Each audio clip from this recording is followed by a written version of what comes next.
a esta hora en Unitel hace 3 años. Estábamos comentando o intentando comentar el resultado de las elecciones, pero a las 19 horas con 40 minutos el TREP paralizó el cómputo preliminar y hasta ese momento los primeros números eran 45.28% para Evo Morales y 38.16% para Carlos Mesa. Fue el fraude más escandaloso del que se tenga memoria en la historia de la República de Bolivia. La gente de Comunidad Ciudadana hizo este video, ponelo.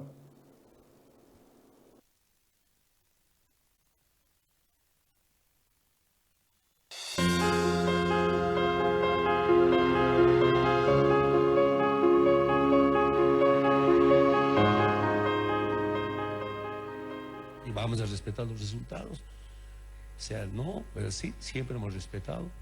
Esa es la democracia. Elecciones generales 2019 son los resultados finales, más IPSP 47.08%, Comunidad Ciudadana 36.51%.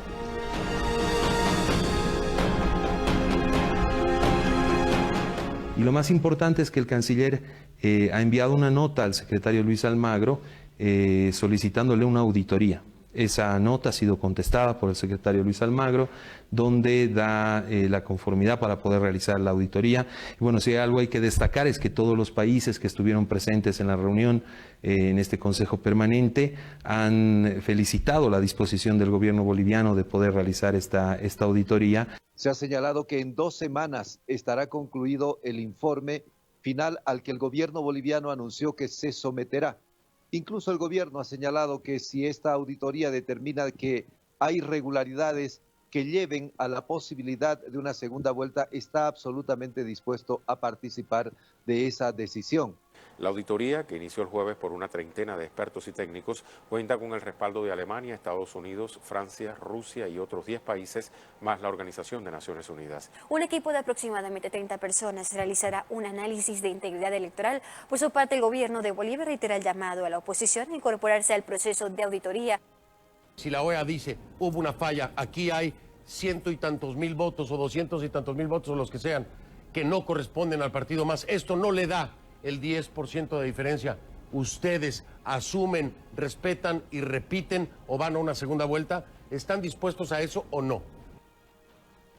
Si la verificación encuentra fallas, encuentra dificultades, nosotros reconoceremos y respetaremos justamente el resultado de la auditoría que se vaya a elaborar.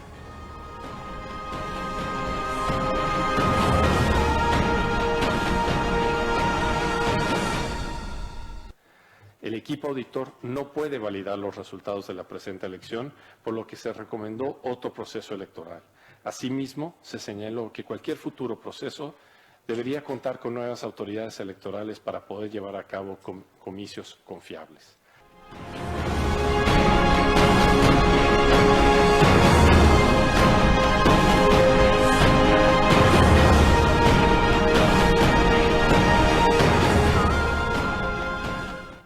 Un muy buen resumen. Recordarles, a las 19:40, hace 3 años, 20 de octubre, en La Paz, en el Hotel Sheraton o ex Sheraton, el TREP paralizó el cómputo preliminar. Hasta ese momento los resultados de los 2 primeros eran 45.28 a 38.16. Habían 7 puntos de distancia, pero nada indicaba que la proporción vaya a cambiar. La gente comenzó a congregarse en el Hotel Radisson. A las 21:25 Evo Morales se declaró ganador. El TREP volvió a funcionar el 21 de octubre y los resultados ya eran otros. 95.3% de los votos y más de 10% en favor de Morales. La OEA y la Unión Europea observaron lo ocurrido y el 26 de octubre, la vimos a la señora Choque, el Tribunal Supremo Electoral dio los resultados definitivos y los sometía a una auditoría en Naciones Unidas o en la OEA.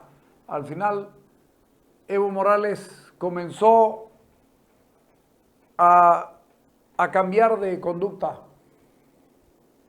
Evo Morales pidió que haya una auditoría y se lo pidió a la OEA. Ustedes lo vieron como dijo, sí, estamos todos de acuerdo. Todo el mundo. Invitaban a la oposición a que participe de la auditoría y por supuesto todo el mundo tenía miedo de participar de la auditoría porque el señor Almagro había venido aquí y lo había alabado a Evo Morales y había dicho es muy difícil sacarlo de la elección a Evo Morales.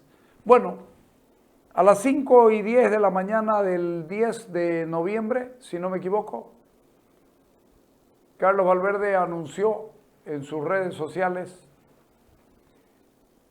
que tenía los resultados de la auditoría. A las 5:25, Evo Morales pidió a la OEA que postergue, que espere 2 días para la auditoría. Yo presenté la auditoría, ese informe que están diciendo, que escucharon al señor de la OEA. Lamentablemente la OEA no puede validar los resultados. Se armó un quilombo en el país. Evo Morales prometió, no prometió, anuló las elecciones, destituyó al Tribunal Electoral, propuso nuevas elecciones, propuso que las nuevas elecciones sean sin él, pero que lo dejen terminar el mandato. Él lo que quería era entregar el 20 de enero, 22 de enero, y las cosas comenzaron a complicársele. En este libro está todo. Poner los números de teléfono por si la gente lo quiere comprar. Nosotros lo mandamos a donde sea. Fíjense que Evo Morales necesitó este 26 de octubre para justificar lo que después vendría, que fue la solicitud a Williams Calimán de que se haga cargo del gobierno. Como lo están oyendo, que se haga cargo del gobierno. 10 de octubre, antes, 9 de octubre, en una reunión en Palacio de Gobierno. No, en la Casa Presidencial, porque él ya no podía subir a Palacio de Gobierno. Y William Calimán no quiso ser parte de un golpe. No quiso ser parte de un golpe y es ahí donde Manuel Canelas llama a gente a Ricardo Paz Vallivian y a otros para que consigan una mesa de negociación con la Iglesia, con la Unión Europea, con Brasil, con el Reino de España y con algunos otros países para encontrar una salida para una sucesión constitucional. Y el movimiento del socialismo en las primeras reuniones propuso que la presidencia la ocupe doña Adriana Salvatierra. Propuso que la presidencia la ocupe quien fue ministro de hidrocarburos y que ahora está detenido, ministro de hidrocarburos de la presidenta Yanine Áñez. Lo que no quería era que sea Yanine Áñez. ¿Por qué? Porque Yanine Áñez venía en la línea y en la sucesión presidencial. Y entonces querían que todo parezca irregular para que Calimán pueda golpear. Y mi conclusión, y está en el libro muy bien explicado, tenían que llegar a una situación de esa y Calimán llamar a los 6 meses a una pacificación del país y llamarlo al estilo de don Guido Vildoso Calderón, convocar al ganador de las elecciones reconocido por el Tribunal Supremo Electoral. Por eso es que el Tribunal Supremo Electoral se tomó este tiempo. Antes de ese tiempo, los mexicanos habían entrado al Tribunal Supremo Electoral las veces que le dio la gana, hicieron lo que quisieron, jugaron con los números, tenían un servidor ajeno, aparte. Todo eso me lo confirmó Álvaro Andrade de Ethical Hacking, que lamentablemente murió y me quedé sin poder recibir el resto de las cosas porque tenía que ir yo y el hombre no contestaba el teléfono y después me entero que había muerto. Bueno, pero todo esto que se los estoy contando así apuradito, todo esto que se los estoy contando apuradito lo quería Evo Morales para que así como Vildoso llamó al Congreso del 80 para que elija presidente, se suponía que Williams Calimán, tenía que convocar al ganador de la elección, por eso necesitaban este 26 de octubre, para llamar al ganador de la elección, 6 meses entre tener un militar y tenerlo a Evo Morales de presidente de nuevo, era preferible tenerlo a Evo Morales. Pues las cosas se le complicaron y se le complicaron y se le complicaron y don Juan Evo Morales terminó haciendo todo lo que les dije, más huyendo del país después de presentar la renuncia al cargo. En síntesis, este fue el fraude más escandaloso del que tenga memoria el país. El fraude más escandaloso del que tenga memoria el país. Y esto tiene un nombre y un apellido. Evo Morales Ayma y la señora Choque y los que la acompañaron en aquello, a excepción del ingeniero Costas, que decidió renunciar inmediatamente, se dieron las cosas de manera tan irregular. A excepción de él, todos, absolutamente todos los demás tendrían que ser enjuiciados. Hoy está Yanine Áñez, pero cuando toque hablar de Yanine Áñez y de su gobierno, también haremos un resumen así, muy apretado, por supuesto, pero absolutamente entendible. Y seguiremos denunciando a Evo Morales Ayma como el hombre del fraude. Susana Seleme nos ayuda a reflexionar sobre el tema. Dale. Bueno, la verdad es que hay que hacer una retrospectiva, pero partiendo de una base. Yo creo que la dirigencia política de Bolivia y la ciudadanía en general fue un poco ingenua porque ni se dieron cuenta ni nos dimos cuenta quienes suponemos que tenemos algo de experiencia y de conocimiento en política, que el proyecto de Evo Morales nunca fue democrático, es decir, sus 14 años hasta el 20 de octubre 19 del año 2019, nunca fue democrático, es decir, lo que hizo el esquema dominante de dominación de Morales y toda su larga compañía de afuera y de adentro, fue utilizar de la democracia solamente lo que se llama el método, que es el voto, porque a través del voto ellos se dan una pátina de legalidad y de legitimidad, porque con el voto dicen que ganan. Pero en Bolivia además había otro esquema muy marcado, que era no solamente que pueden haber 1 millón o menos de 1 millón o lo que quiera más de votantes, sino la distribución que se hizo de los diputados plurinominales, es decir, los que dependen de la lista del candidato a presidente y vicepresidente. Y esa distribución la aceptamos en Bolivia sin darnos cuenta qué es lo que quería decir, porque resulta que de los 70 diputados plurinominales son para los pueblos indígenas 7. Para las regiones rurales, el doble de lo que tienen las regiones urbanas.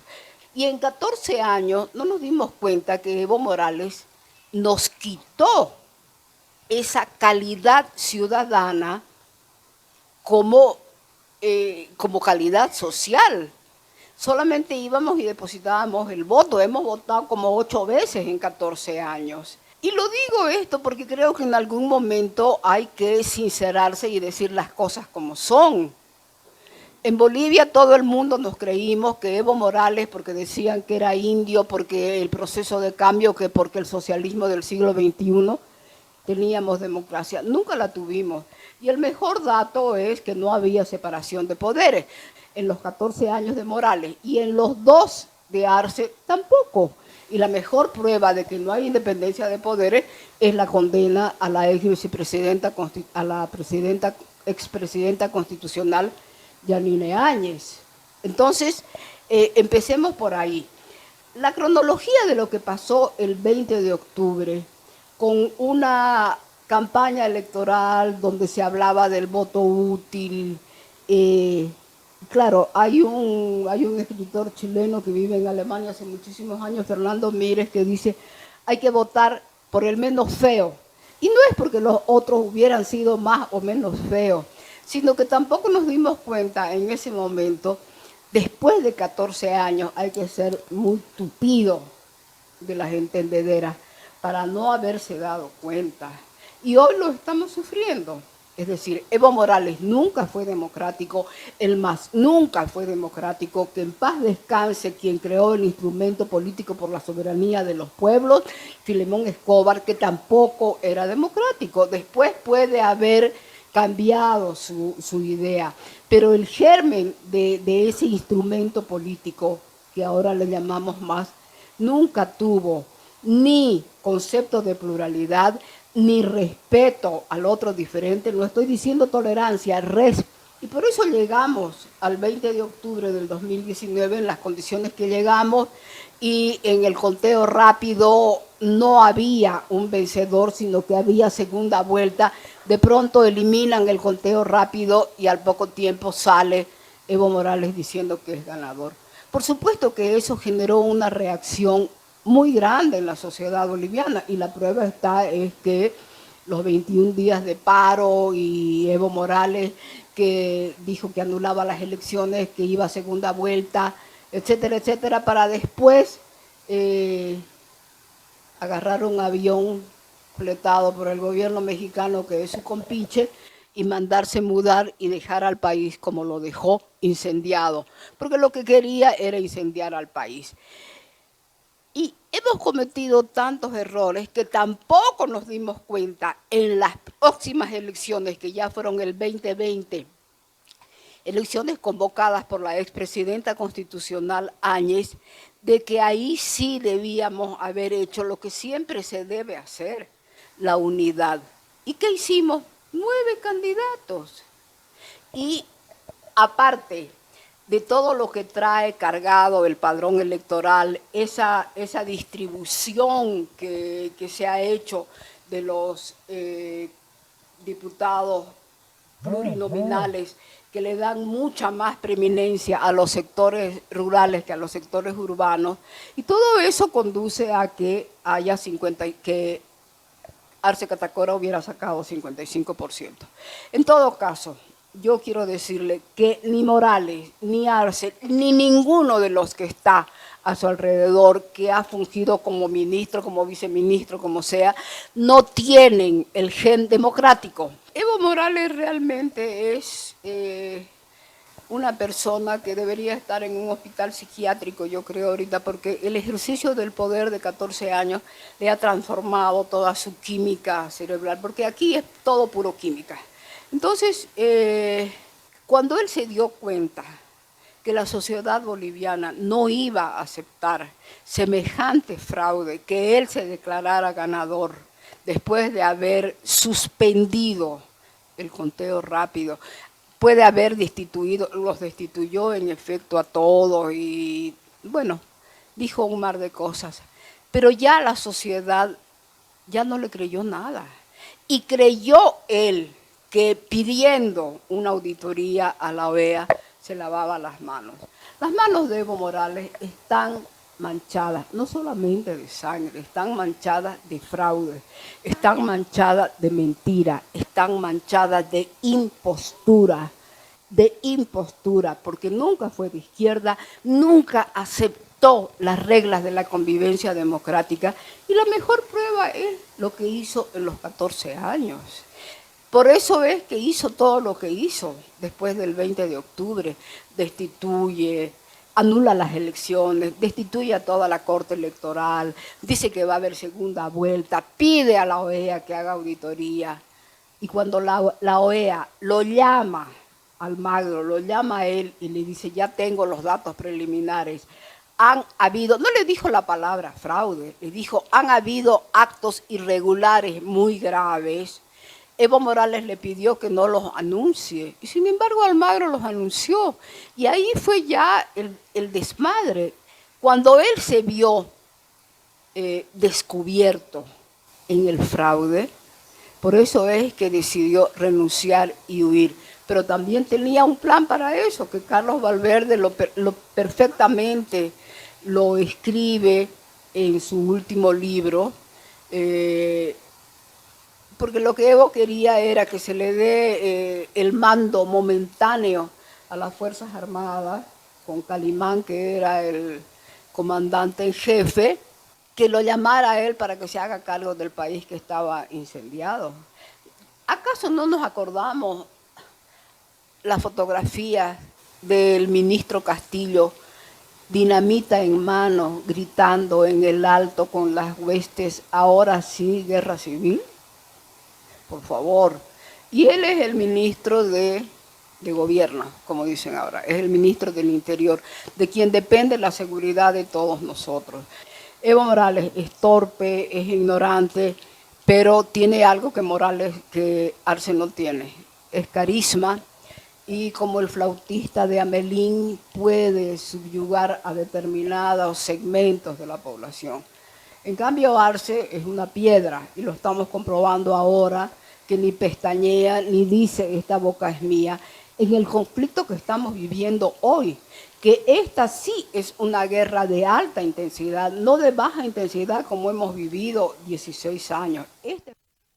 Con Susana, 100%, es una guerra de alta intensidad. Entiendo que hay conversaciones y que hay oposiciones de muy pocos sectores, de los dos más radicales, de que haya acuerdo, pero parece que van, ojalá así sea, van a tener que abrogar y van a tener que sentarse con los técnicos, y ahí los vamos a ver. Vámonos al corte porque hay un tema preocupante, la situación económica, los datos del INE y estas cosas. Hay déficit, Waldo López lo explica muy bien. Dale.